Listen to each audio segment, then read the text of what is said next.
Worst case scenario, I'll give it to you. They go bankrupt, okay?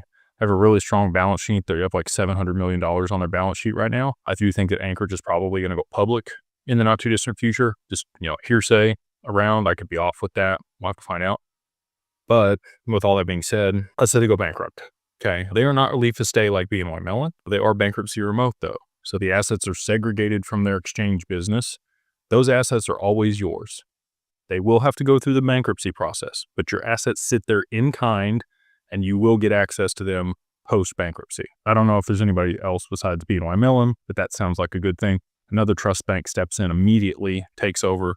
You never skip a beat with that if something were to happen. But I don't think BNY Mellon's going anywhere or anybody else that's relief estate because BNY Mellon has like 50 or 60 trillion dollars under custody, kind of a big deal. So all that being said, that's like worst case scenario. I look at it like a three-legged stool. Okay. There's us at DWP, and there's Anchorage. Anchorage provides the infrastructure and the custody solution.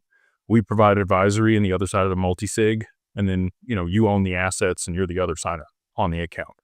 Any one of those legs can kind of get kicked out and it's still standing. So, Anchorage goes bankrupt.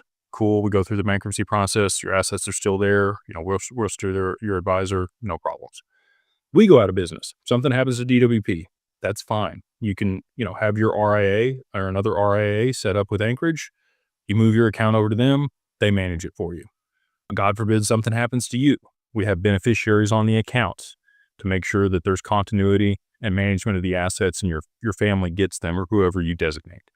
So again, there's contingency planning. And again, another trust bank would step in on the other side of Anchorage, having problems to be able to manage stuff. So, that's why this is so effective. And again, that's the reason BlackRock moved their assets there. They're getting the best of the best